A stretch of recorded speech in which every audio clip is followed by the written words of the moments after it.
অভিবৃত্তি সম্পৰ্কীয় কিছুমান কথা ক'বলৈ ওলাইছোঁ আৰু এই সেশনটোত মই কি কথা আলোচনা কৰিম তাৰ কিছুমান শিৰোনামা মই ক'বলৈ ওলাইছোঁ। প্ৰথম কথাটো হৈছে অভিবৃত্তি কি আৰু অভিবৃত্তি সংজ্ঞা কি, মনোবিজ্ঞানীসকলে অভিবৃত্তিৰ সংজ্ঞা কিদৰে আগবঢ়াইছে তাৰ ওপৰতো মই আলোকপাত কৰিম।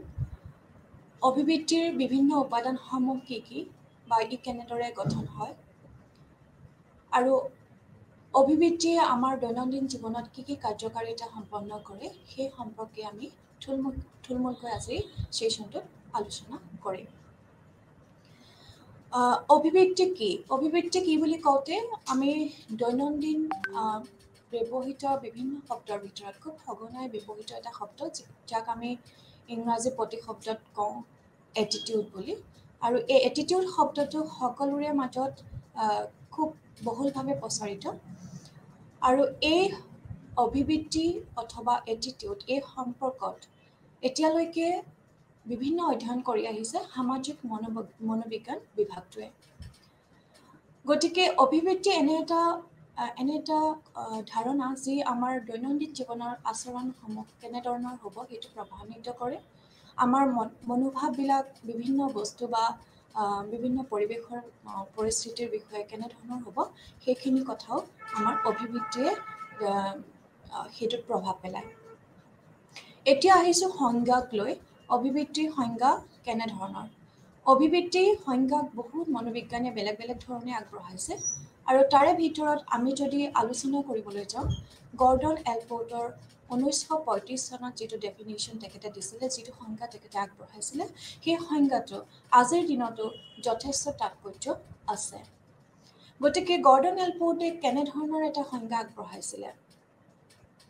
গৰ্ডন এলপৰ্টৰ মতে অভিবৃত্তি হৈছে মানসিক আৰু শাৰীৰিক প্ৰস্তুতি যি নেকি অভিজ্ঞতাৰ জৰিয়তে গঢ় লৈ উঠে আৰু আমাৰ দৈনন্দিন কাৰ্যকলাপ, আমাৰ পৰিৱেশ বা পৰিস্থিতিৰ প্ৰতি আমি কেনেধৰণৰ সঁহাৰি জনাম সেইটো অনুপ্ৰাণিত কৰে।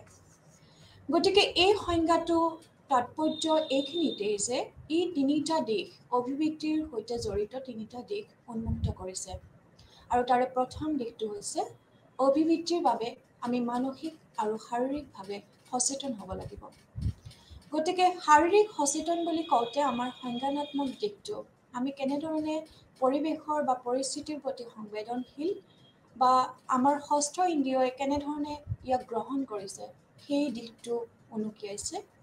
আৰু দ্বিতীয়তে হৈছে মানসিক প্ৰস্তুতি যি নেকি এজন ব্যক্তিৰ মানসিক দৃঢ়তা বা তেখেতৰ মানসিক প্ৰস্তুতি কেনেধৰণৰ সেইটো কথা বুজাইছে। গতিকে মানসিক প্ৰস্তুতিয়ে হওক বা শাৰীৰিক সচেতনতাই হওক, এই দিশ দুটা এজন ব্যক্তিৰ একান্ত ব্যক্তিগত কথা। গতিকে যিটো নেকি অভিবৃত্তি বাহিৰৰ পৰা এজন ব্যক্তিয়ে প্ৰত্যক্ষভাৱে আমাক জোখমাখ কৰিব বা আমাৰ সেই অভিবৃত্তিক দেখা পাব নোৱাৰে। দ্বিতীয় দিশটো হৈছে এইটোৱেই যে অভিবৃত্তি আমাৰ অভিজ্ঞতাৰ জৰিয়তে, এজন ব্যক্তিৰ অভিজ্ঞতাৰ জৰিয়তেহে গঢ় লৈ উঠে। আমি দৈনন্দিন জীৱনত বিভিন্ন পৰিৱেশৰ বা পৰিস্থিতিৰ লগত মোকাবিলা কৰোঁ আৰু সেই মোকাবিলা কৰাৰ সময়ত আমি বিভিন্ন ধৰণৰ অভিজ্ঞতা গঢ়ি তোলোঁ। কেতিয়াবা কিছুমান ভাল অভিজ্ঞতা আৰু অন্য কেতিয়াবা কিছুমান বেয়া অভিজ্ঞতাও আমাৰ জীৱনত হয় আৰু তাৰ ভিত্তিতে আমাৰ অভিবৃত্তি গঢ় লৈ উঠে। কিন্তু এই দিশটোত এটাই দুৰ্বলতা আছে যে ই আমাৰ যিটো বংশগতজনিত কাৰক অভিবৃত্তিৰ লগত জড়িত হৈ আছে তাক খুব হেয় প্ৰতিপন্ন কৰে। এইটো কেৱল অভিজ্ঞতাৰ জৰিয়তে গঢ় লৈ উঠা অভিবৃত্তিকহে বেছি প্ৰাধান্য দিয়া দেখা যায়। আৰু তৃতীয় দিশটো এইটোৱেই হৈছে যে যি অভিজ্ঞতা আমাৰ গঢ় লৈ উঠিছে, যি ধৰণৰ অভিবৃত্তি গঢ় লৈ উঠিছে, সেই অভিবৃত্তিয়ে আমাৰ আচৰণবিধি, আমাৰ পৰিৱেশ বা পৰিস্থিতিৰ প্ৰতি কেনেধৰণৰ কাৰ্যকলাপ বা আচৰণবিধি হ'ব সেইটো প্ৰভাৱিত কৰে। আমি এটা পৰিৱেশৰ বা পৰিস্থিতিৰ প্ৰতি কেনেধৰণৰ সঁহাৰি জনাম সেইটো কেৱল আমাৰ অভিবৃত্তিৰ জৰিয়তে গঢ় লৈ উঠে। গতিকে এইখিনিয়ে সংজ্ঞাটোৰ লগত জড়িত, এই তিনিটা দিশে সংজ্ঞাটোৰ লগত জড়িত আৰু যাৰ কাৰণে নেকি এই সংজ্ঞাটো এই সাময়িকভাৱে যথেষ্ট তাৎপৰ্য বহন কৰি আছে। আৰু ইয়াৰ পিছতে আমি যদি অভিবৃত্তিৰ গাঁথনিক দিশটোলৈ আহোঁ, অভিবৃত্তি কি ধৰণে গঢ় লৈ উঠিছে। গতিকে অভিবৃত্তিৰ গাঁথনিক দিশটোলৈ আহিলে আমি তিনি ধৰণৰ উপাদান ইয়াতে দেখা পাম। প্ৰথম উপাদানটো হৈছে যাক কোৱা হয় কগনিটিভ কম্পনেণ্ট, বা আমি ইয়াকে ভাৱজনিত উপাদান বুলিও ক'ব পাৰোঁ। দ্বিতীয় উপাদানটো হৈছে ইম'চনেল কম্পনেণ্ট বা আৱেগজনিত উপাদান। আৰু তৃতীয় যিটো উপাদান হৈছে সেইটো হৈছে বিহেভিয়ৰেল কম্পনেণ্ট বা আচৰণজনিত উপাদান। গতিকে ভাৱজনিত উপাদানটোৰ কথা যদি আমি ভাবোঁ, ধৰক এজন ব্যক্তিৰ চিন্তা চৰ্চা, তেখেতৰ জ্ঞান আৰু তেখেতৰ সেই চিন্তা চৰ্চাৰ জৰিয়তে যিখিনি ধ্যান ধাৰণা তেখেতে গঢ় দিছে আৰু যিখিনি বিশ্বাস আমি আমাৰ মাজত ধৰি ৰাখোঁ, এইখিনিয়ে গঢ় লৈ উঠিছে আমাৰ ভাৱজনিত উপাদানটো।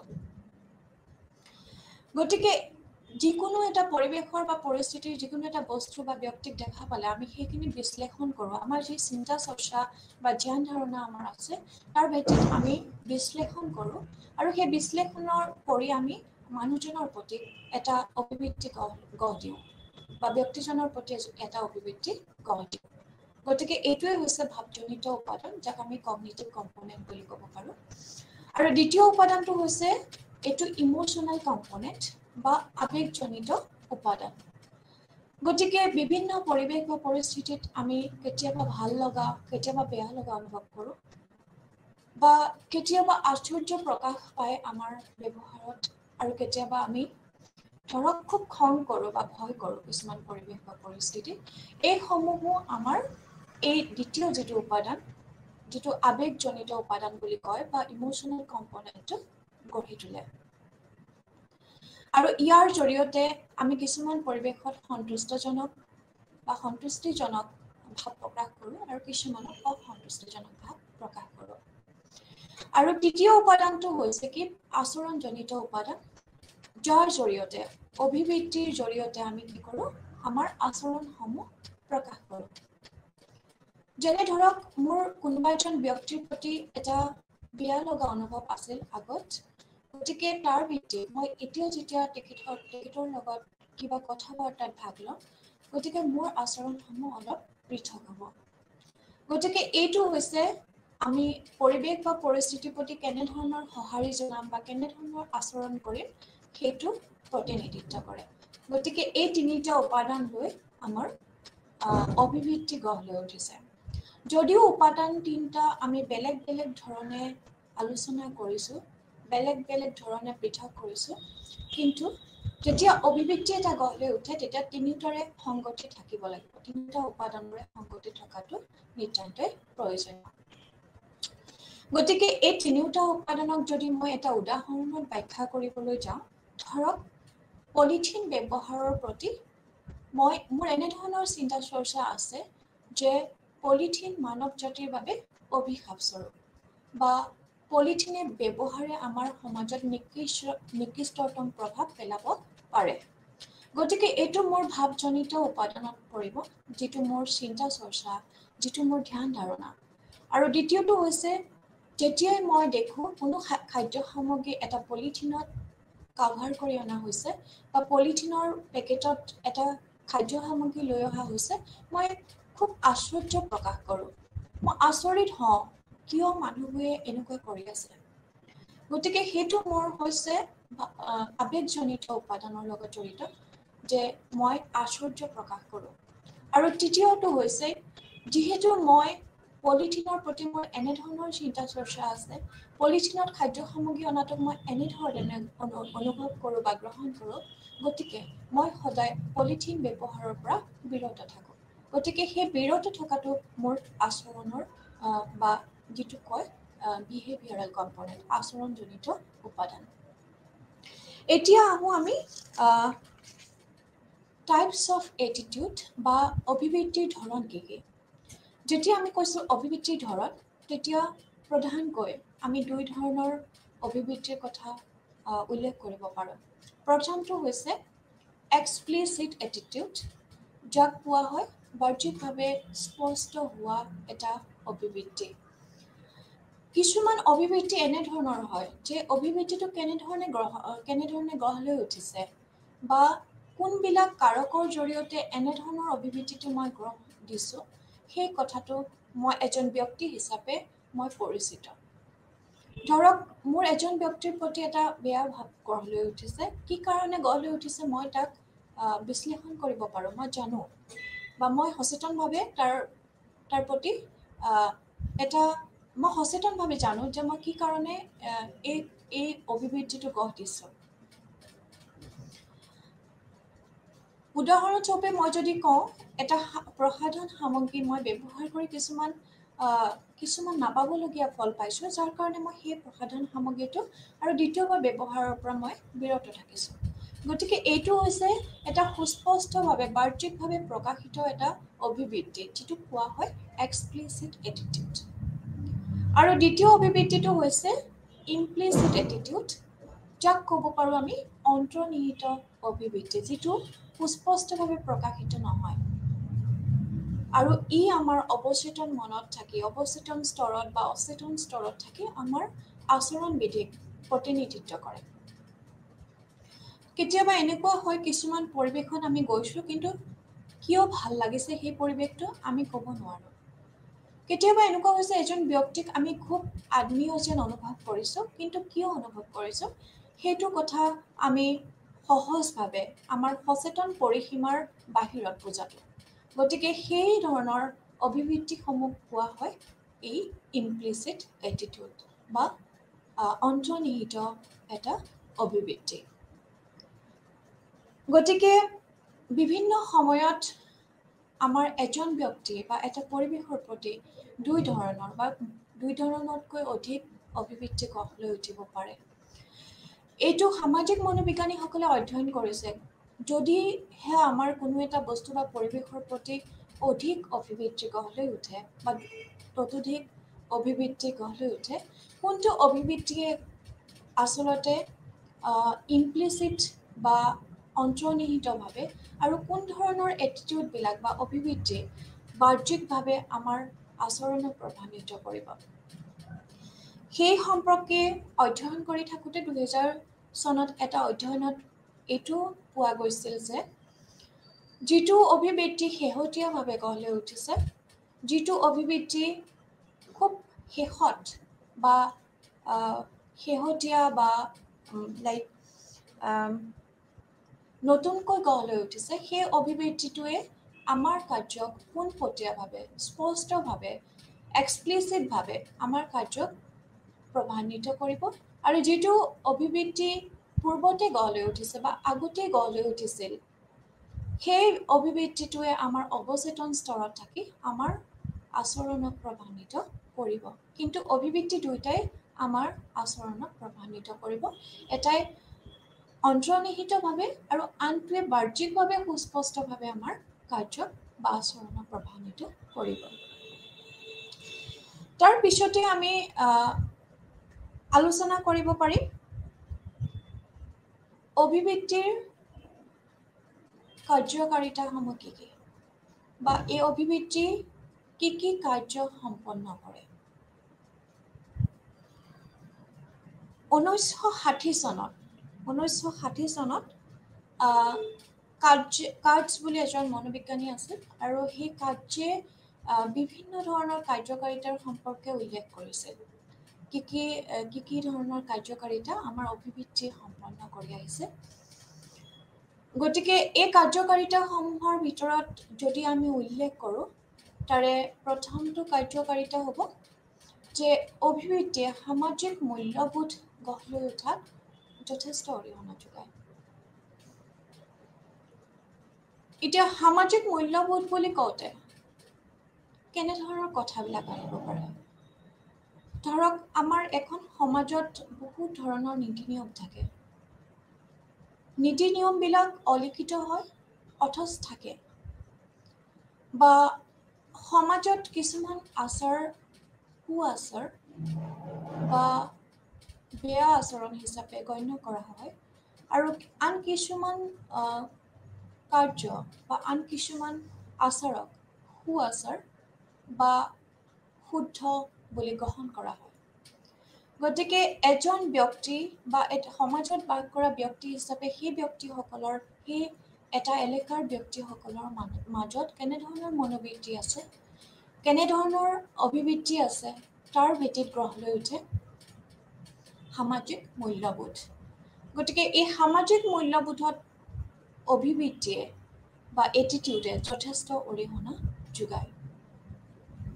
আমি অভিবৃত্তিৰ জৰিয়তে গম পাওঁ এই ব্যৱহাৰটো বা আচৰণটো আমাৰ সমাজখনে স্বীকৃতি দিব অথবা নিদিয়ে।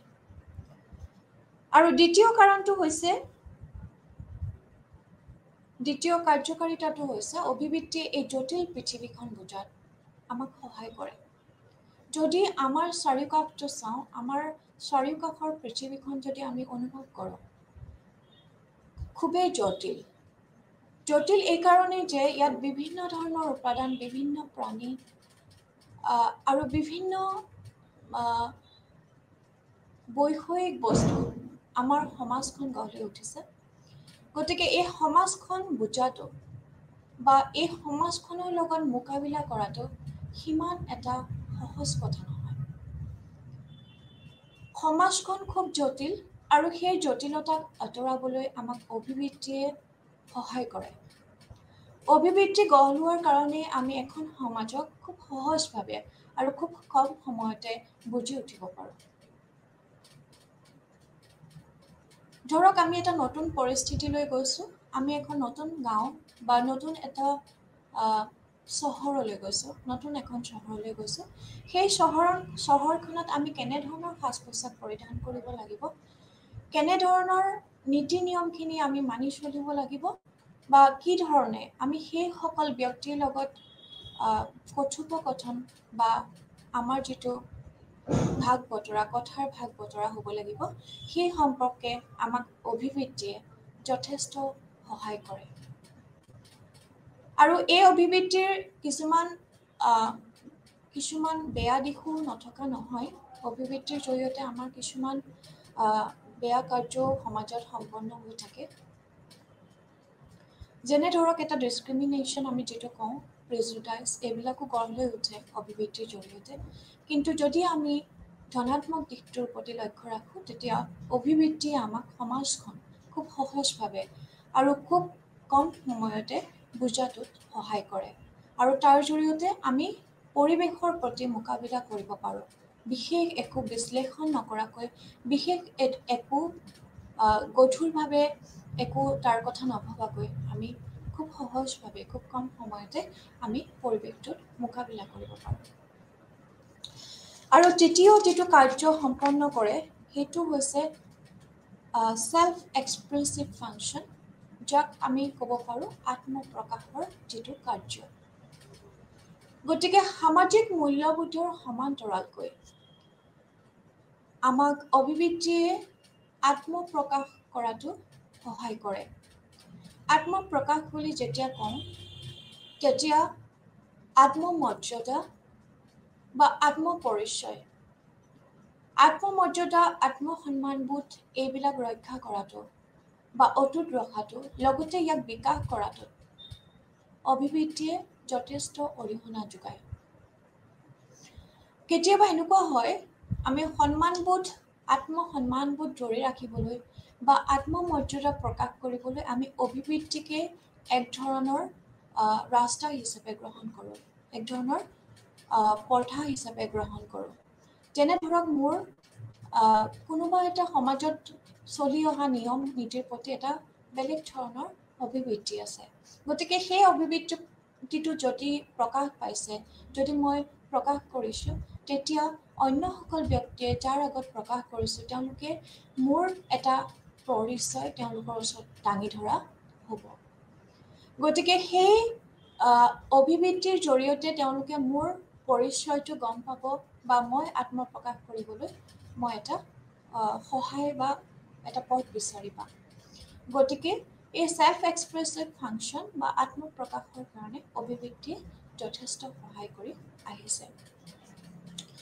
তাৰ পাছৰ যিটো কাৰ্য, সেইটো হৈছে ইগ' ডিফেন্সিভ ফাংচন, বা আমি ক'ব পাৰোঁ আত্মপ্ৰতিৰক্ষাজনিত কাৰ্য।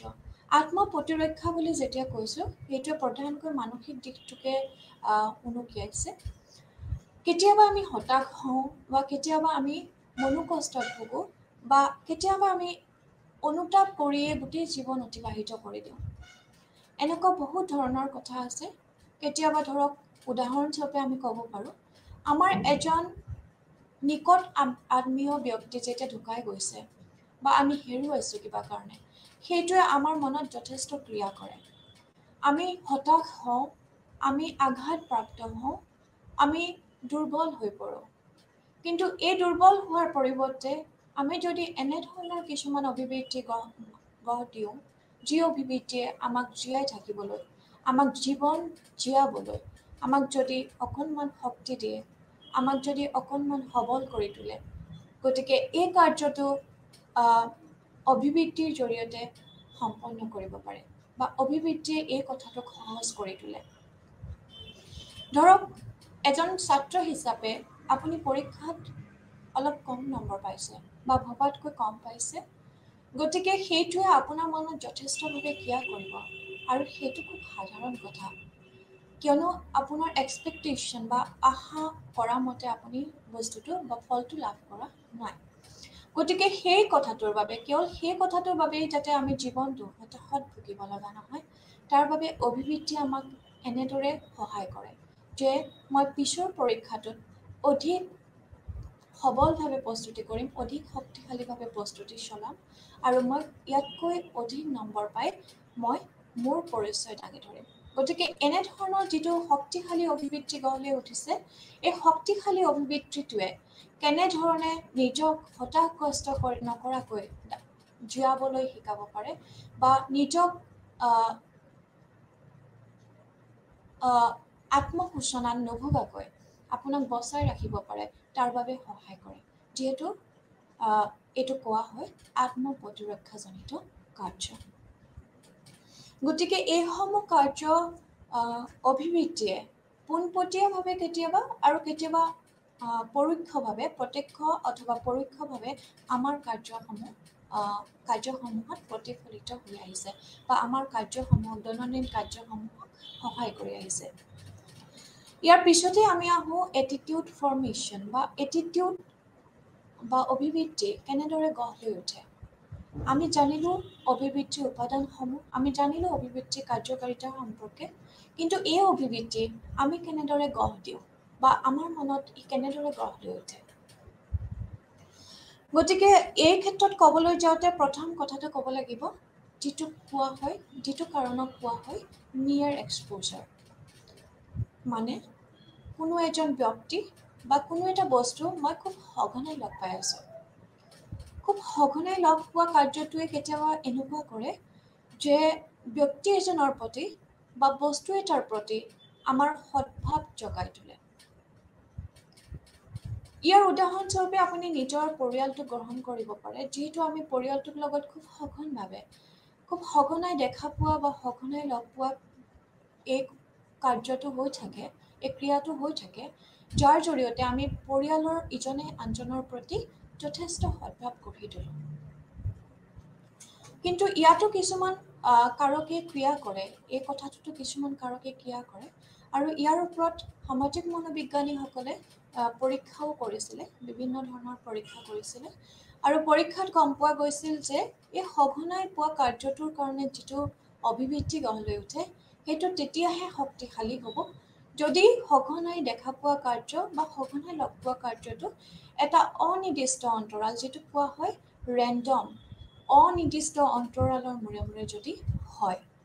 মানে ধৰক এজন ব্যক্তিক মই এটা অনিৰ্দিষ্ট কালৰ মূৰে মূৰে লগ পাই আছোঁ, গতিকে সেইটোৱেহে আমাৰ যিটো অভিব্যক্তি গঢ় লৈ উঠে তাক অধিক শক্তিশালী কৰি তোলে।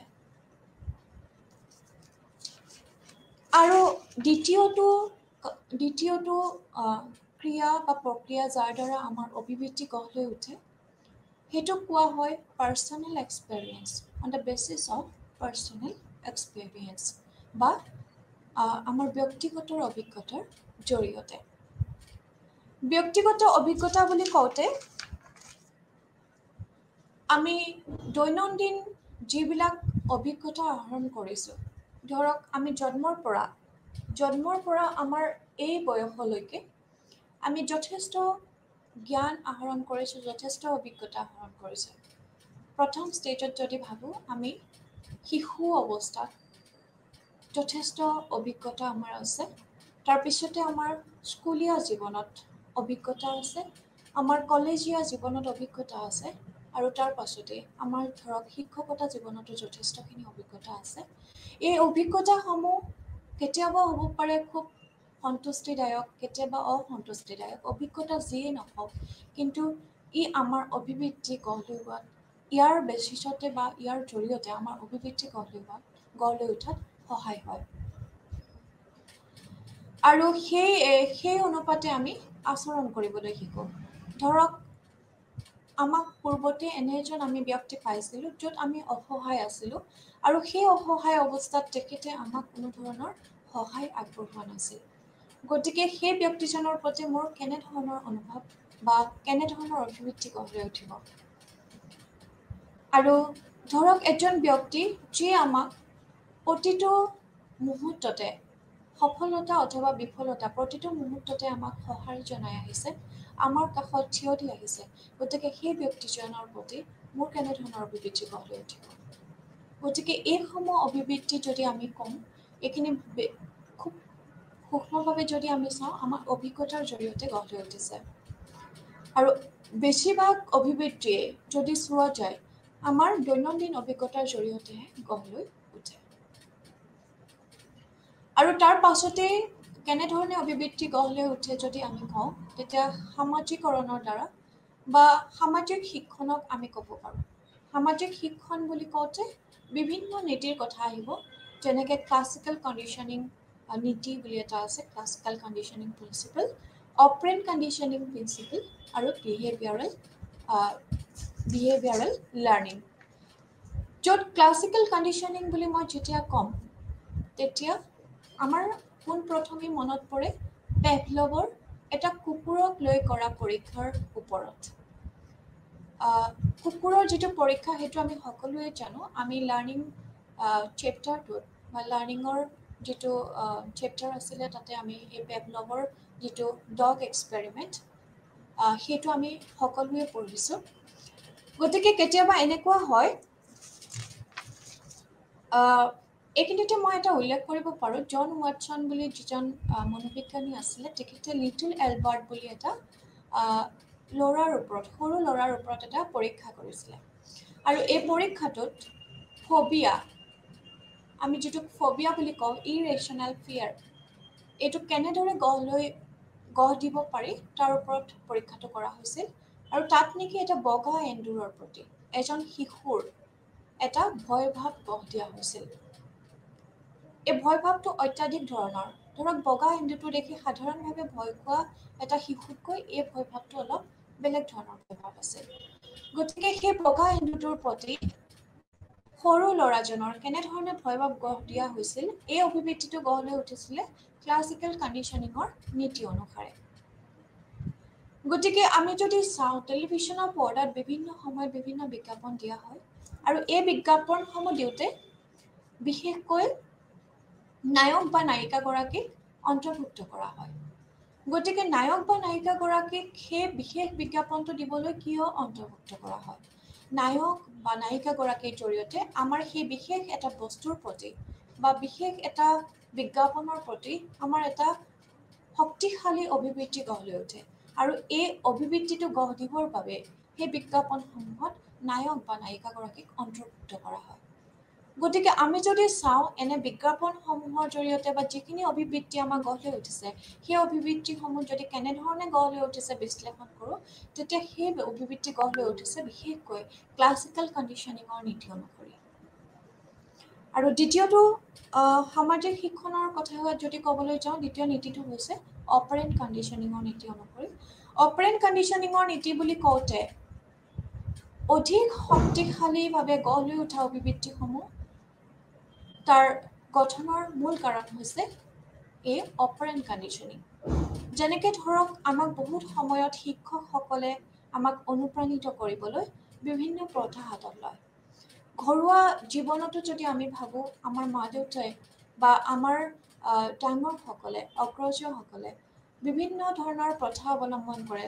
ধৰক আপোনাক এটা সৰু চকলেট দিছে, আপোনাক অলপমান পইচা দিছে, আপোনাক কৈছে তুমি খুব ভাল কাম কৰিছা আৰু কৰা আৰু আগবাঢ়ি যোৱা, এনকাৰেজমেণ্ট কৰিছে, মটিভেশ্যন দিছে। এই সকলো অপাৰেণ্ট কণ্ডিশ্যনিঙৰ নীতি অনুসৰি এইবিলাকৰ জৰিয়তে আমাৰ অভিবৃদ্ধি গঢ় লৈ উঠিছে। আৰু এনেধৰণে গঢ় লৈ উঠা অভিবৃদ্ধিসমূহ খুব বেছি প্ৰকট হয়। ধৰক আপুনি পৰীক্ষাত খুব ভাল নম্বৰ লাভ কৰিছে আৰু আপোনাৰ শিক্ষকে আপোনাক তাৰ বাবে এটা পুৰস্কাৰ দিছে বা পুৰস্কৃত কৰিছে। গতিকে এই পুৰস্কৃত কৰা বা আপোনাক কিবা এটা এনকাৰেজমেণ্ট কৰা এই কথাটোৱে আপোনাৰ ভৱিষ্যত আচৰণটো এই ক্ষেত্ৰত অধিক বেছি প্ৰকট কৰি তুলিব। গতিকে অপাৰেণ্ট কণ্ডিশ্যনিঙৰ নীতি অনুসৰি এইটোৱে কথা যে আমাৰ কোনো এটা আচৰণ বা কোনো এটা মনোভাৱ বা আৱেগ কিমান বেছি শক্তিশালী হ'ব বা দুৰ্বল হ'বনে লাহে লাহে হেৰাই যাব, সেইটো কেৱল অপাৰেণ্ট কণ্ডিশ্যনিঙৰ নীতি অনুসৰি হয় বা অপাৰেণ্ট কণ্ডিশ্যনিঙৰ নীতি অনুসৰি এনেধৰণৰ অভিবৃদ্ধিসমূহ গঢ় লৈ উঠে। ইয়াৰ পিছতে আমি ক'ব পাৰোঁ অবজাৰভেশ্যনেল লাৰ্ণিং, যিটো আমাৰ দৈনন্দিন জীৱনত খুব সঘনাই হৈ থাকে। অবজাৰভেশ্যনেল লাৰ্ণিং বা পৰ্যবেক্ষণৰ দ্বাৰা হোৱা শিক্ষণ, এইটো ক'ব যাওঁতে আমি দৈনন্দিন জীৱনত বহুত ধৰণৰ অভিবৃদ্ধি গঢ় দিওঁ, যিটো আমি আনক পৰ্যবেক্ষণৰ জৰিয়তে গঢ় দিওঁ বা আনক আমি যেতিয়া আনৰ কাৰ্যপন্থা আমি যেতিয়া কপি কৰোঁ বা আমি তুলি ধৰোঁ, তেওঁলোকৰ কাৰ্যখিনিক আমি দেখাব যাওঁ বা ফ'ল' কৰোঁ বা অনুসৰণ কৰোঁ বুলি কওঁ, তেতিয়া আমি এই পৰ্যবেক্ষণৰ জৰিয়তে হোৱা শিক্ষণবিলাক হয়। এই পৰ্যবেক্ষণৰ জৰিয়তেও আমাৰ বহুত ধৰণৰ অভিবৃদ্ধি গঢ় লৈ উঠিছে। যেনে ধৰক আমি ঘৰত চলি অহা নিয়ম নীতিবিলাক, আমাৰ যিটো সামাজিক নীতি নিয়ম ঘৰত আমি দেখা পাওঁ, আমাৰ মাৰ হওক দেউতাৰ হওক কেনেধৰণৰ সেই বস্তুটোৰ প্ৰতি অভিবৃদ্ধি আছে আৰু সেইটোকে আমি আমাৰ নিজৰ মনত গঢ় দি তোলোঁ। এটা ঘৰুৱা নীতি কেনেধৰণে হয় বা আমি স্কুললৈ যাওঁতে কেনেদৰে যাব লাগে, সেইটো আমি শিকোঁ সমনীয়াৰ পৰা। আমি স্কুলত কেনেধৰণৰ ব্যৱহাৰ শিক্ষকজনক কৰিব লাগে সেইটো আমি শিকোঁ আমি অগ্ৰজসকলৰ পৰা, আমাৰ ছিনিয়ৰসকলৰ পৰা। আৰু আমি এটা নতুন পৰিৱেশত কেনেদৰে খাপ খাব লাগে সেইটো আমি শিকোঁ আমাৰ চাৰিওকাষে থকা ব্যক্তিসকলৰ পৰা। গতিকে যিকোনো মুহূৰ্তত আমি কি কৰি আছোঁ, আমি আনৰ কাৰ্যবিলাক, আনৰ অভিবৃদ্ধিসমূহ, আনৰ মনোভাৱ, আনৰ আৱেগ বা আনৰ আচৰণ আমি পৰ্যবেক্ষণ কৰিছোঁ আৰু তাৰ জৰিয়তে আমি গম নোপোৱাকৈয়ে অনিচ্ছাকৃতভাৱে কেতিয়াবা আমি নিজৰ মনত ঠাই দিছোঁ, নিজৰ অভিবৃদ্ধি হিচাপে গঢ় দি তুলিছোঁ। গতিকে ইয়াকে কোৱা হয় পৰ্যবেক্ষণৰ দ্বাৰা হোৱা শিক্ষণ। আৰু শেষত যদি আমি কওঁ, শেষৰ যিটো ক্ৰিয়াৰ জৰিয়তে আমাৰ অভিবৃদ্ধি গঢ় লৈ উঠে, সেইটো হৈছে বংশগতজনিত কাৰক বা বংশগতজনিত কাৰকসমূহৰ জৰিয়তে আমি অভিবৃদ্ধি গঢ় দি তুলিছোঁ। বংশগতজনিত কাৰকসমূহে আমাক কেনেদৰে প্ৰভাৱিত কৰে, তাত যদি আমি চাওঁ আমাৰ শাৰীৰিক সংগতি বা সংজ্ঞানাত্মক যিটো দিশ, আমি কেনেদৰে বস্তুবিলাক গ্ৰহণ কৰিব পাৰিছোঁ বা পৰিৱেশৰ পৰা কিবা এটা সংকেত আমি কেনেধৰণে লৈছোঁ, সেই সংজ্ঞানাত্মক দিশটো, সেই ষষ্ঠ ইন্দ্ৰিয়ৰ জৰিয়তে আমি যিটো সংকেত গ্ৰহণ কৰিছোঁ, সেইটো কেনেদৰে গ্ৰহণ কৰিছোঁ, ইয়াৰ ওপৰত বংশগতজনিত কাৰকে প্ৰভাৱ পেলায়। আমাৰ শাৰীৰিক সংবেদনশীলতা, যিকোনো বস্তুৰ প্ৰতি, যিকোনো পৰিৱেশৰ প্ৰতি এটা গৰম অনুভৱ লোৱা, এটা ঠাণ্ডা অনুভৱ লোৱা, এই সংবেদনশীলতা আমাৰ কেনেকুৱা, শাৰীৰিক সংবেদনশীলতা আমাৰ কেনেকুৱা, বা আমাৰ মানসিকভাৱে আমি কিমান সুস্থিৰ বা মানসিকভাৱে আমি কিমান প্ৰবল, মানসিকভাৱে আমাৰ দৃঢ়তা কেনেকুৱা, বা আমাৰ মানসিক সচেতনতা কেনেকুৱা, এইসমূহতো বংশগতজনিত কাৰকে যথেষ্ট প্ৰভাৱ পেলায়। আৰু তাৰ পাছত যদি আমি ভাবোঁ সামাজিক দায়বদ্ধতা, আমাৰ প্ৰতিজন ব্যক্তিৰ সামাজিক দায়বদ্ধতা বা সামাজিক যিটো সংবেদনশীলতা আমাৰ বেলেগ ধৰণৰ। গতিকে এই সামাজিক সংবেদনশীলতা, মানসিক সুস্থিৰতা বা দৃঢ়তা আৰু শাৰীৰিক সংবেদনশীলতা বা শাৰীৰিক সংবেদনমূলক দিশ, এই আটাইবিলাককে পৰোক্ষভাৱে প্ৰভাৱান্বিত কৰে বংশগতজনিত কাৰকসমূহে।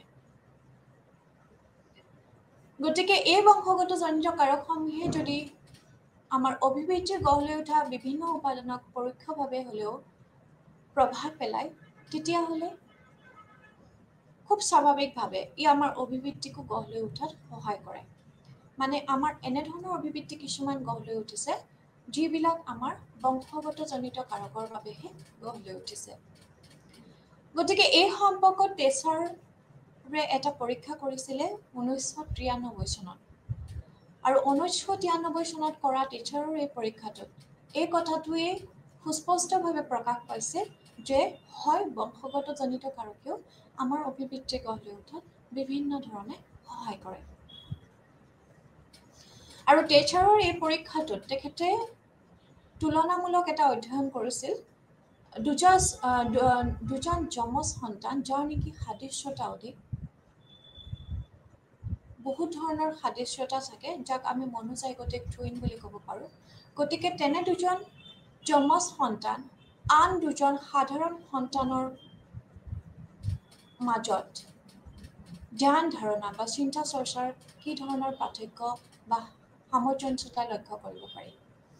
গতিকে তেখেতৰ অধ্যয়নটোৰ পৰা এইটো কথা স্পষ্ট হৈ গৈছিলে যে দুজন যমজ সন্তান যাৰ নেকি সাদৃশ্যতা অধিক, তেওঁলোকৰ চিন্তা চৰ্চা, তেওঁলোকৰ আৱেগ অথবা তেওঁলোকৰ আচৰণ, তাৰ মাজত যথেষ্ট সাদৃশ্যতা আছে। গতিকে এইটোৱে প্ৰকাশ কৰিছে যে যমজ সন্তানসকলৰ যিহেতু বংশগতজনিত কাৰকসমূহ তেওঁলোকৰ মাজত যথেষ্ট মিল থাকে, গতিকে বংশগতজনিত কাৰকে আমাৰ অভিবৃদ্ধি গঢ় দিয়াত যথেষ্ট অৰিহণা যোগায়। আৰু অন্য দুজন সন্তানৰ যিহেতু বংশগতজনিত কাৰকসমূহ যদিও সাদৃশ্যতা থাকে, তথাপি পৃথক, কিছুমান ক্ষেত্ৰত পৃথক হয় দুজন যমজ সন্তানতকৈ। গতিকে সেই সাধাৰণ দুজন সন্তানৰ মাজত চিন্তা চৰ্চা অথবা তেওঁলোকৰ ধ্যান ধাৰণা, আৱেগ অনুভূতিৰ মাজত কিছু পৰিমাণে হ'লেও অধিক পৃথক দেখা পোৱা যায়। গতিকে এইসমূহ কাৰণৰ জৰিয়তে, যিকেইটা আমি কাৰণ উল্লেখ কৰিলোঁ, যেনে ধৰক প্ৰথম কাৰণটো আছিল অভিবৃদ্ধি গঢ় লোৱাৰ প্ৰথম কাৰণটো আছিল সঘনাই দেখা পোৱা কাৰ্য, সঘনাই দেখা পোৱা, বা দ্বিতীয় কাৰণটো আছিল ব্যক্তিগত অভিজ্ঞতা, তৃতীয় কাৰণটো আছিল সামাজিক শিক্ষণ, অপাৰেশ্যনেল কণ্ডিশ্যনিঙৰ প্ৰিন্সিপালৰ অনুসৰি বা ক্লাছিকেল কণ্ডিশ্যনিঙৰ নীতি অনুসৰি বা বিহেভিয়ৰেল লাৰ্ণিঙৰ জৰিয়তে, আৰু শেষত বংশগতজনিত কাৰক। এইসমূহ কাৰকৰ জৰিয়তে বা এইসমূহ ক্ৰিয়াৰ জৰিয়তে আমাৰ অভিবৃদ্ধি গঢ় লৈ উঠে। গতিকে এইখিনি কথা মই আজিৰ ছেশ্যনটোত বিশেষকৈ মই অন্তৰ্ভুক্ত কৰিছোঁ বা এইখিনি কথাই মই আলোচনা কৰিছোঁ। আৰু ইয়াৰ জৰিয়তে আমি কি শিকিলোঁ যদি আমি কওঁ বা আমি আলোচনা কৰোঁ অভিবৃদ্ধি কি, ইয়াতে মই ক'লোঁ অভিবৃদ্ধি সম্পৰ্কে এটা সাধাৰণ ধাৰণা যে অভিবৃদ্ধি হৈছে আমাৰ দৈনন্দিন জীৱনত ব্যৱহৃত সকলো শব্দতকৈ এটা খুব সঘনাই ব্যৱহৃত এটা শব্দ, আৰু যিটো শব্দই আমাক আৱেগ আৰু আমাৰ ধ্যান ধাৰণা আৰু আচৰণক পোনপটীয়াভাৱে অথবা পৰোক্ষভাৱে প্ৰভাৱান্বিত কৰে। দ্বিতীয়তে আমি আলোচনা কৰিলোঁ অভিবৃদ্ধিৰ সংজ্ঞা কি, আৰু ইয়াতে আমি আলোচনা কৰিছিলোঁ গৰ্ডন এলপৰ্টে অভিবৃদ্ধি সম্পৰ্কে ধাৰণাটো কেনেধৰণে আগবঢ়ায় বা সংজ্ঞা কেনেধৰণে আগবঢ়ায়। আৰু ইয়াতে মই উল্লেখ কৰিছিলোঁ যে অভিবৃদ্ধি হৈছে সামাজিক আৰু অভিবৃদ্ধি হৈছে শাৰীৰিক আৰু মানসিক দৃঢ়তা বা সচেতনতা, যি নেকি অভিজ্ঞতাৰ জৰিয়তে গঢ় লৈ উঠে আৰু আমাৰ আচৰণ বিধিক প্ৰভাৱান্বিত কৰে। আৰু ইয়াতে মই তিনিটা দিশ উনুকিয়াইছিলোঁ, যিকেইটা তাৎপৰ্য আছে। প্ৰথম দিশটো আছিল অভিবৃদ্ধিৰ বাবে আমি শাৰীৰিকভাৱে আৰু মানসিকভাৱে প্ৰস্তুত থাকিব লাগিব। অভিবৃদ্ধি অভিজ্ঞতাৰ জৰিয়তেহে গঢ় লৈ উঠিব আৰু অভিবৃদ্ধি আমাৰ আচৰণ বিধিক বা কাৰ্যকাৰিতাক প্ৰভাৱান্বিত কৰিব। ইয়াৰ পিছতে আমি উল্লেখ কৰিছিলোঁ অভিবৃদ্ধিৰ গাঁথনি সম্পৰ্কত, আৰু এই গাঁথনি সম্পৰ্কত ক'বলৈ যাওঁতে মই তিনিটা উপাদান উল্লেখ কৰিছিলোঁ। এই তিনিটা উপাদান যিকেইটা আছিল ভাৱজনিত উপাদান বা কগনিটিভ কম্পনেণ্ট, আৱেগজনিত উপাদান বা ইম'চনেল কম্পনেণ্ট, আৰু আচৰণজনিত উপাদান বা বিহেভিয়াৰেল কম্পনেণ্ট। আৰু এই তিনিওটা উপাদানৰ বিষয়ে উল্লেখ কৰিবলৈ যাওঁতে মই এটা উদাহৰণ দিছিলোঁ যে মোৰ পলিথিনৰ প্ৰতি কেনেধৰণৰ ধ্যান ধাৰণা আছে আৰু তাৰ ভিত্তিত মই কেনেধৰণৰ আৱেগ গঢ়ি তোলোঁ যেতিয়া এজন ব্যক্তিয়ে পলিথিনৰ বেগত কিছুমান খাদ্য সামগ্ৰী কঢ়িয়াই আনে, আৰু যাৰ কাৰণে নেকি মই পলিথিন ব্যৱহাৰৰ পৰা সদায় বিৰত থাকোঁ। গতিকে এই উদাহৰণটো মই উল্লেখ কৰিছিলোঁ এই তিনিটা উপাদানৰ বিষয়ে উল্লেখ কৰিব যাওঁতে। আৰু ইয়াৰ পিছতে আমি আলোচনা কৰিছিলোঁ টাইপছ অফ এটিটিউড বা অভিবৃদ্ধিৰ যিখিনি ধৰণ আছিলে তাৰ ওপৰত আমি উল্লেখ কৰিছিলোঁ, আলোকপাত কৰিছিলোঁ। ইয়াৰে ভিতৰত মই দুটা বিশেষ ধৰণ উল্লেখ কৰিছিলোঁ, সেইকেইটা আছিল এক্সপ্লিচিট এটিটিউড বা বাহ্যিকভাৱে স্পষ্ট হোৱা এটা অভিবৃদ্ধি, যি নেকি অভিবৃদ্ধি আমি কেনেদৰে গঢ় লৈ উঠিছে গম পাওঁ। আৰু আনটো হৈছিলে অন্তৰ্নিহিত অভিবৃদ্ধি বা ইমপ্লিচিট এটিটিউড, যি নেকি কেনেধৰণে গঢ় লৈ উঠিছে বা কেনেধৰণে ই আমাক আচৰণত প্ৰভাৱান্বিত কৰিছে আমি তাৰ বিষয়ে স্পষ্টভাৱে গম পোৱা নাযায়, যি নেকি অৱচেতন স্তৰত বা অচেতন স্তৰত থাকি আমাৰ কাৰ্যপন্থাক প্ৰভাৱান্বিত কৰে। গতিকে ইয়াৰ পিছতে আমি উল্লেখ কৰিছিলোঁ অভিবৃদ্ধি কাৰ্যকাৰিতা সম্পৰ্কত। আৰু এই অভিবৃদ্ধি কাৰ্যকাৰিতা ক'বলৈ যাওঁতে মই 1960 চনত কাটজে যিখিনি কথা উল্লেখ কৰিছিল মই সেইখিনি কথা আলোকপাত কৰিছিলোঁ। যেনেকৈ ধৰক অভিবৃদ্ধিৰ জৰিয়তে আমাৰ সামাজিক মূল্যবোধ গঢ় লৈ উঠে। অভিবৃদ্ধিৰ জৰিয়তে আমি এই জটিল পৃথিৱীখন খুব সহজভাৱে বা খুব সৰলভাৱে বুজি উঠাত সহায় হয়। অভিবৃদ্ধিৰ জৰিয়তে আমি আত্মপ্ৰকাশ কৰিব পাৰোঁ, যিটো কোৱা হয় চেল্ফ এক্সপ্ৰেছিভ ফাংচন।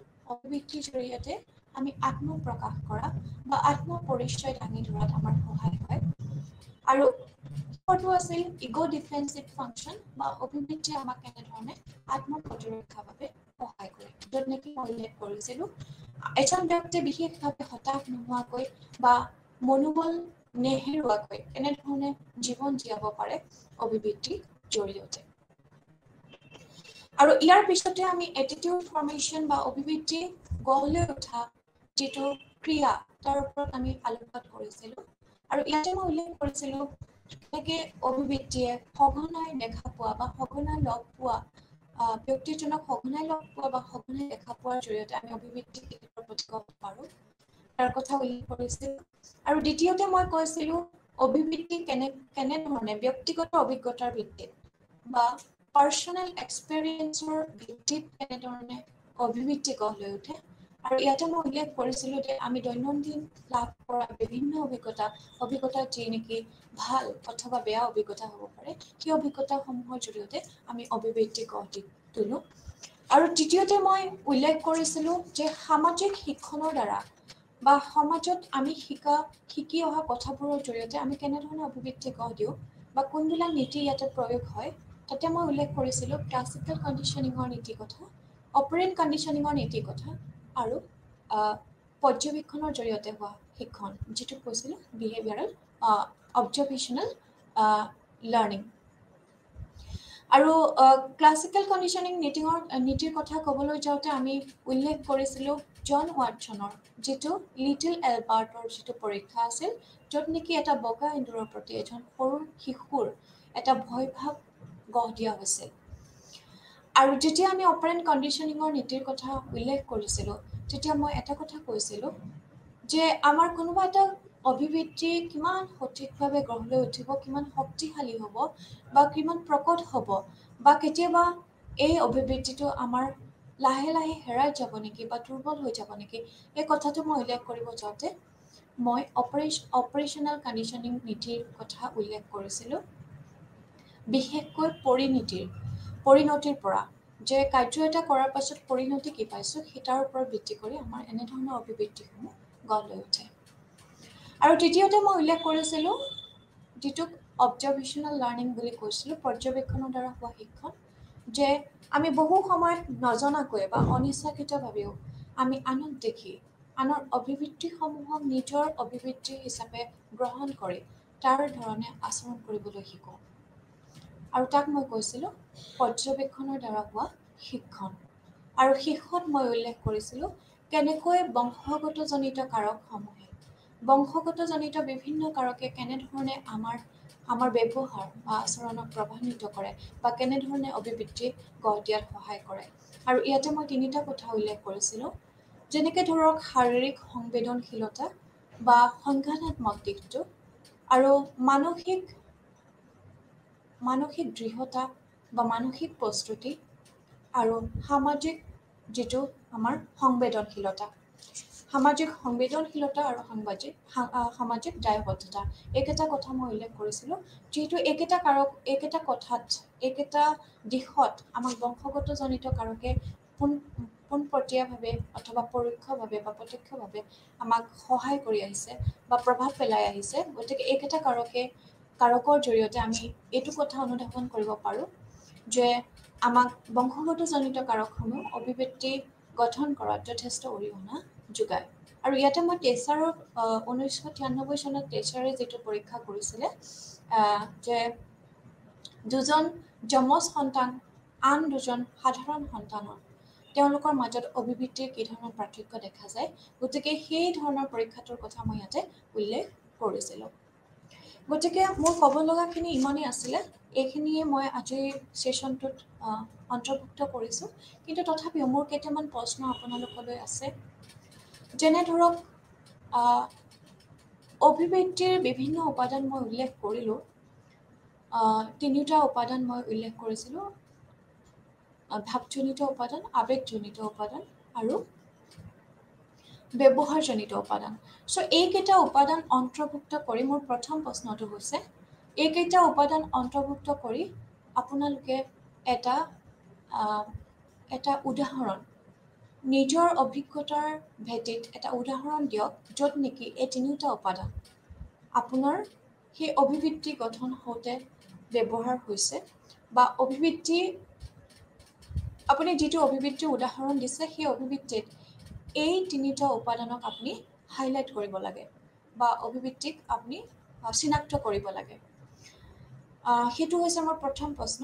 আৰু দ্বিতীয় প্ৰশ্নটো হৈছে, মই যিখিনি কাৰ্য উল্লেখ কৰিছিলোঁ, যিখিনি কাৰ্যকাৰিতা অভিবৃত্তিৰ সম্পৰ্কত যিখিনি কাৰ্যকাৰিতা উল্লেখ কৰিছিলোঁ, সেই কাৰ্যখিনিৰ উপৰিও অভিবৃত্তিয়ে আমাৰ দৈনন্দিন জীৱনত আৰু কেনেকুৱা ধৰণৰ কাৰ্য সমাপন কৰিব পাৰে। গতিকে আপোনাৰ প্ৰতিজন ব্যক্তিকে মই কৈছোঁ, প্ৰতিজন ষ্টুডেণ্টক বা প্ৰতিজন ছাত্ৰ ছাত্ৰীক মই কৈছোঁ, অন্ততঃ দুটাকৈ এনেকুৱা কাৰ্য আপোনালোকে উল্লেখ কৰিব লাগে যি নেকি অভিবৃত্তিৰ জৰিয়তে সম্পন্ন হৈছে। মোৰ তৃতীয় প্ৰশ্নটো এইটোৱে হৈছে যে অভিবৃত্তি আপোনাৰ জীৱনত কেনেদৰে গঢ় লৈ উঠে, বা আমি জানো মই উল্লেখ কৰা আটাইকেইটা ক্ৰিয়াৰ জৰিয়তে বা প্ৰক্ৰিয়াৰ জৰিয়তে অভিবৃত্তি গঢ় লৈ উঠিছে, কিন্তু সেই প্ৰতিটো ক্ৰিয়া বা প্ৰক্ৰিয়া যিটোৰ জৰিয়তে আপুনি অভিবৃত্তি গঢ় লৈ উঠিছে বুলি ভাবে, সেই অভিবৃত্তিসমূহক আপুনি এটা ৰেটিং স্কেলত, য'ত নেকি 1ৰ পৰা 10লৈকে ৰেঞ্জসমূহ আছে, 1, 2, 3, 4 এইদৰে 10লৈকে য'ত নম্বৰ আছে, তাত আপুনি এটা ৰেটিং স্কেলত ইভালুৱেট কৰিব লাগে, আপুনি চিনাক্ত কৰিব লাগে আপোনাৰ কোনটো ক্ৰিয়াত কোনটো ধৰণৰ প্ৰক্ৰিয়াৰে আপোনাৰ অভিবৃত্তিসমূহ গঢ় লৈ উঠিছে। ধৰক বংশগতজনিত কাৰকটো আপুনি এটা তুলনামূলকভাৱে এটা নম্বৰ দিব লাগে 10ৰ ভিতৰত 1ৰ পৰা 10ৰ ভিতৰত যে বংশগতজনিত কাৰকসমূহৰ জৰিয়তে গঢ় লৈ উঠা অভিবৃদ্ধি আপোনাৰ 3 পাইছে 10ৰ ভিতৰত 3 নম্বৰত আছে তেনেদৰে ঠিক শিক্ষণৰ জৰিয়তে বা সামাজিক শিক্ষণৰ জৰিয়তে য'ত ক্লাছিকেল কণ্ডিশ্যনিং নীতি প্ৰয়োগ হৈছে তাৰ জৰিয়তে গঢ় লৈ উঠা অভিবৃদ্ধি ধৰক 10ৰ ভিতৰত 7 নম্বৰত আছে গতিকে সেই ধৰণে আপুনি এটা ইভালুৱেশ্যন কৰিব লাগে নিজৰ অভিবৃদ্ধিসমূহ আপোনাৰ কেনেধৰণে গঢ় লৈ উঠিছে আৰু তাৰ উপৰিও মই অন্য এটা প্ৰশ্ন আপোনালোকলৈ তুলি ধৰিছোঁ যিটো মই ক'লোঁ ইমপ্লিচিট এটিটিউড অথবা এক্সপ্লিচিট এটিটিউড যিটো অন্তৰ্নিহিতভাৱে ক্ৰিয়া কৰা অভিবৃদ্ধি আৰু বাহ্যিকভাৱে ক্ৰিয়া কৰা অভিবৃদ্ধি গতিকে এইসমূহ কোনটো আপোনাৰ ক্ষেত্ৰত খুব সঘনভাৱে প্ৰযোজ্য যে ধৰক আপুনি অভিবৃদ্ধিসমূহ গঢ় দিওঁতে আপুনি কেনেদৰে গঢ় দিছে বা কেনেধৰণে আপোনাৰ এই অভিবৃদ্ধি গঢ় লৈ উঠিছে আপুনি জানে বা কাৰকসমূহ আপুনি সুস্পষ্টভাৱে ক'ব পাৰে যে এই অভিবৃদ্ধিটো গঢ় লোৱাৰ কাৰণ এইটোৱে তেনেকুৱা ধৰণৰ কিবা আপোনাৰ যদি ক'ব লগা থাকে তেতিয়া সেইখিনি কথা আপুনি উল্লেখ কৰিব পাৰিব আপোনাৰ ইমপ্লিচিট এটিটিউডটো আপোনাৰ ক্ষেত্ৰত খুব বেছি প্ৰযোজ্য নে এক্সপ্লিচিট এটিটিউডটো আপোনাৰ ক্ষেত্ৰত খুব প্ৰযোজ্য এইটোতো স্বাভাৱিক যে দুই ধৰণৰ এটিটিউডে দুই ধৰণৰ অভিবৃদ্ধি আমাৰ জীৱনত থাকিব পাৰে বা আমাৰ জীৱনত দুই ধৰণৰ অভিবৃদ্ধি আমি দেখা পাওঁ কিন্তু কোন ধৰণৰ অভিবৃদ্ধি আপোনাৰ ক্ষেত্ৰত খুব সঘন বা খুব প্ৰযোজ্য খুব বেছি প্ৰযোজ্য যদি এটা তুলনামূলক আমি অধ্যয়ন দাঙি ধৰোঁ গতিকে কোনটো বেছি প্ৰযোজ্য আপোনাৰ জীৱনত গতিকে সেই সম্পৰ্কে অকণমান উল্লেখ কৰিব লাগে গতিকে এইসমূহ আপোনালোকক কাৰ্য বা হোম এছাইনমেণ্ট মই আজিৰ ছেশ্যনটোৰ জৰিয়তে উল্লেখ কৰিলোঁ আৰু ইয়াৰ পিছতে আমি ইয়াৰ পৰৱৰ্তী ছেশ্যনত আমি আলোচনা কৰিম আমি যে এই অভিবৃদ্ধিসমূহ গঢ় দিওঁ এই অভিবৃদ্ধিসমূহ আমি কেনেধৰণে সলনি কৰিব পাৰোঁ কিয়নো দৈনন্দিন জীৱনত অভিবৃদ্ধি এটা সলনি কৰাটো আমাৰ খুবেই প্ৰয়োজনীয় হৈ পৰে কিয়নো এবাৰ গঢ় দিলোঁ কাৰণেই অভিবৃদ্ধি এটা খুব সঠিক হৈ যাব নোৱাৰে বা সঠিক কেতিয়াবা নহ'বও পাৰে আমি বহু সময়ত এনেধৰণৰ অভিজ্ঞতাও লাভ কৰোঁ যে আমি যিটো পূৰ্বতে অভিজ্ঞতা লাভ কৰিছিলোঁ তাৰ সম্পূৰ্ণ এটা বিপৰীত অভিজ্ঞতা আমি নতুন পৰিৱেশটোত আমি অনুভৱ কৰোঁ গতিকে অভিবৃদ্ধিও ঠিক যিহেতু অভিজ্ঞতাৰ জৰিয়তে অভিবৃদ্ধি গঢ় লয় গতিকে অভিবৃদ্ধিও এনেকুৱা হ'ব পাৰে যে আগতে বা পূৰ্বতে যিটো গঢ় লৈ উঠিছিলে সেই অভিবৃদ্ধিটো এতিয়া গঢ় লৈ উঠা অভিবৃদ্ধিটোৰ পৰা যথেষ্ট পৃথক হ'ব পাৰে বা কেতিয়াবা আমি নিজৰ ইচ্ছাকৃতভাৱে আমি ভাবোঁ আমি অভিবৃদ্ধিটো আমি সলাব লাগে ধৰক আমাৰ এক্সামৰ প্ৰতি যিটো এটা আমাৰ অভিবৃদ্ধি থাকে যে এক্সাম মত খুব ভাল মাৰ্কছ এটা কেৰি কৰিব লাগে বা খুব ভাল নম্বৰ এটা পাব লাগে যি নেকি আমাৰ ভৱিষ্যতৰ জীৱনটো কেনেধৰণৰ হ'ব সেইটো পৰিচায়ক হয় কিন্তু বহুত ক্ষেত্ৰত আমি সেইটো সফলতা লাভ কৰিব নোৱাৰোঁ সেই সফলতাটো আমি পাব নোৱাৰোঁ গতিকে সেই মুহূৰ্তবিলাকত যাতে আমি হতাশ নহওঁ তাৰ বাবে আমি অভিজ্ঞতাসমূহৰ ভিত্তিতেই আমি অভিবৃদ্ধিটো সলনি কৰাটো খুব প্ৰয়োজনীয় হৈ পৰে গতিকে এই অভিবৃদ্ধিটো সলনি কৰিবলৈ যাওঁতে বা সলনি কেনেকৈ হ'ব সেইটো কৰিব যাওঁতে আমি কি ধৰণৰ পথ অৱলম্বন কৰিম কি ধৰণৰ কেনেকুৱা ধৰণৰ কাৰ্যৰ জৰিয়তে আমি এইসমূহ অভিবৃদ্ধি সলনি কৰিব পাৰোঁ গতিকে তাৰ ওপৰত এই অভিবৃদ্ধি সলনি বা চেঞ্জ অফ এটিটিউড আমাক ছেশ্যনটোৱে যথেষ্ট সহায় কৰিব গতিকে অভিবৃদ্ধি আমাৰ জীৱনত যেনেকৈ গঢ় লৈ উঠিছে আমাৰ ইয়াৰ ওপৰত আমাৰ পৰিচয়ো যথেষ্ট প্ৰকাশিত হয় আমাৰ আত্মপৰিচয় যিটো মই ক'লোঁ আমি নিজক প্ৰকাশ কৰোঁ অভিবৃদ্ধি গঢ় দিওঁতে আমি খুব সংবেদনশীল খুব সূক্ষ্ম হ'ব লাগে আমাক ধনাত্মক যিবিলাক অভিবৃদ্ধি থাকে যিবিলাক পজিটিভ এটিটিউড থাকে সেইবিলাকে আমাৰ জীৱনটো খুব ধৰণৰ খুব সহজ কৰি তোলে বা খুব প্ৰেৰণাদায়ক কৰি তোলে আমাৰ জীৱনটো সুচলভাৱে চলি যোৱাত আমাৰ জীৱনটো ধুনীয়াকৈ গঢ় দিয়াত এই অভিবৃত্তিয়ে যথেষ্ট ধনাত্মক অভিবৃত্তিসমূহে যথেষ্ট অৰিহণা যোগায়। গতিকে আমি যেতিয়াই অভিবৃত্তি গঢ়ি তোলোঁ তেতিয়া আমাৰ চিন্তা চৰ্চাবোৰ ইমান ধনাত্মক হ'ব লাগে যে আমাৰ ভৱিষ্যত জীৱনটো কিমান সুন্দৰ হয় সেইটোৰ ওপৰত আমি সদায় আমি লক্ষ্য কৰা উচিত বা আমি সংবেদনশীল হোৱা উচিত। গতিকে এটা সাধাৰণ উদাহৰণ মই ক'ব বিচাৰিছোঁ। এজন শিক্ষকৰ প্ৰতি বিভিন্ন ধৰণৰ অভিবৃত্তি গঢ় লৈ উঠে আমাৰ মাজত। এজন শিক্ষকৰ প্ৰতি এজন ছাত্ৰৰ বিভিন্ন ধৰণৰ অভিবৃত্তি গঢ় লৈ উঠে আৰু সেই অভিবৃত্তিৰ জৰিয়তে এইটো সুনিৰ্দিষ্ট হয় যে আমি শিক্ষকজনক কেনেধৰণে গ্ৰহণ কৰিম। গতিকে যিজন শিক্ষকৰ প্ৰতি আমাৰ এটা খুব ভাল অভিবৃত্তি গঢ় লৈ উঠিছে, ধনাত্মক অভিবৃত্তি গঢ় লৈ উঠিছে, তেখেতৰ ক্লাছসমূহ আমি খুব ৰেগুলাৰভাৱে আমি এটেণ্ড কৰিম আৰু সেইটোৱে আমাক জ্ঞান আহৰণত যথেষ্ট অৰিহণা যোগাব। আমি খুব শিক্ষকজনে যিখিনি জ্ঞান আমাক দিছে বা বিলাইছে সেইখিনি জ্ঞান আমি আহৰণ কৰিব পাৰিম আৰু ইয়াৰ জৰিয়তে আমাৰ জীৱনটো খুব ধুনীয়া এটা দিশত গতি কৰিব। আৰু তাৰ পৰিৱৰ্তে যদি আমি অপজিটটো যদি আমি ভাবোঁ, ওলোটাটো যদি ভাবোঁ, যদি শিক্ষকজনৰ প্ৰতি আমাৰ এটা বেয়া অভিবৃত্তি গঢ় লৈ উঠিছে, আমি লাহে লাহে ক্লাছবিলাকৰ প্ৰতি আমাৰ অমনোযোগিতা বাঢ়িব আৰু যিয়ে নেকি আমাক জ্ঞান আহৰণত যথেষ্ট ডিফিকাল্টি বা আমি ক'ব পাৰোঁ যথেষ্ট অসুবিধাৰ সৃষ্টি কৰিব আৰু যি নেকি আমাৰ ভৱিষ্যত জীৱনটো কেনেধৰণৰ হ'ব সেইটো আমি খুব ভাল এটা ফল লাভ নকৰিম। গতিকে এইসমূহ কথা আছিলে অভিবৃত্তিক লৈ ক'ব লগা। আপুনি নিজেই নিজৰ অভিবৃত্তিসমূহ কেনেদৰে গঠন হৈছে সেইটো সূক্ষ্মভাৱে এটা পৰ্যবেক্ষণ চলাব। যদি ইমপ্লিচিট এটিটিউডৰ যিটো পৰ্যাপ্ততা সেইটো যদি আপোনাৰ ক্ষেত্ৰত বেছি, তেতিয়া আমি সেইসমূহ কাৰণ বা উৎস আমি কি ধৰণে আমি নিৰ্ণয় কৰিব পাৰোঁ তাৰ সম্পৰ্কেও আমি খুব চেষ্টা কৰিব লাগিব। কাৰণ যিহেতু ই অৱচেতন স্তৰত থাকি ক্ৰিয়া কৰিছে, গতিকে আমি ব্যক্তিজনৰ প্ৰতি বা পৰিৱেশটোৰ প্ৰতি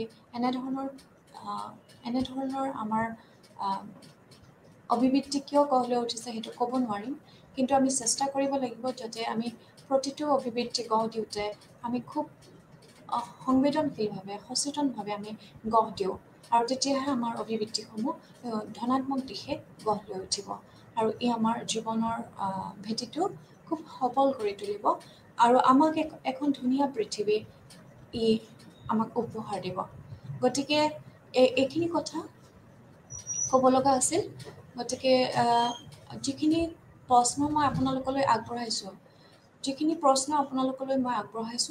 প্ৰশ্ন আপোনালোকে উত্তৰ দিব বা আপোনালোকৰ নিজৰ টোকাবহীত এইখিনি কথা উল্লেখ কৰি থ'ব।